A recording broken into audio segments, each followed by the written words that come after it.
विकास चौधरी।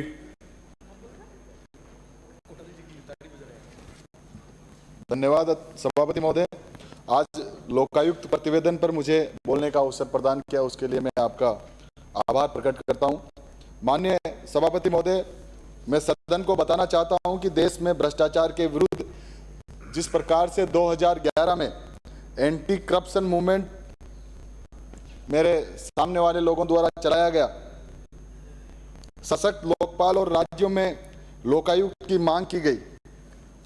2011 में यूपीए सरकार के प्रति जिस प्रकार से नकारात्मक माहौल बनाया गया, इसी तरह सीएजी की हाइपोथेटिकल रिपोर्ट से यूपीए सरकार पर अनेकों आरोप उस समय लगाए गए, आदरणीय सभापति जी।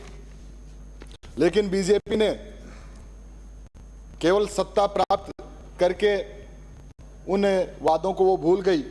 सभी संस्थाओं का क्या हाल है आप और हमसे अभी छुपा हुआ नहीं है।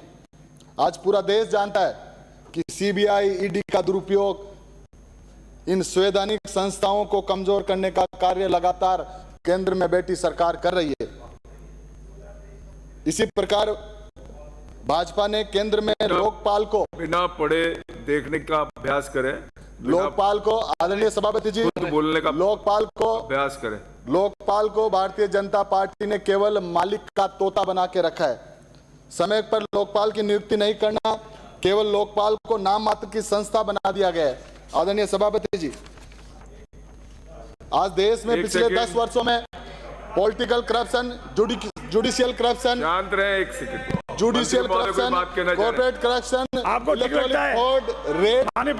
आपको ठीक लगता है?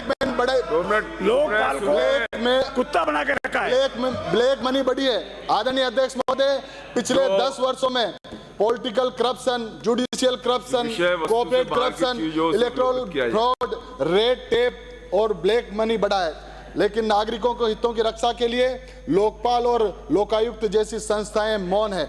आदरणीय सभापति जी, क्योंकि अभी सरकार प्रायोजित संस्थागत भ्रष्टाचार का बोलबाला इस देश और प्रदेश में है। यह सरकार अपनी जरूरत के अनुसार लोकपाल, लोकायुक्त, सीएजी इत्यादि की नियुक्तियां करती है। आदरणीय सभापति जी, इन संस्थाओं के भ्रष्टाचार पर मौन रहने के संदर्भ में राष्ट्रकवि दिनकर जी ने 2 पंक्तियां कही थी। समर शेष है नहीं पाप का भागी केवल व्याध, तो तटस्थ है समय लिखेगा उनका भी अपराध, समय लिखेगा उनका भी अपराध।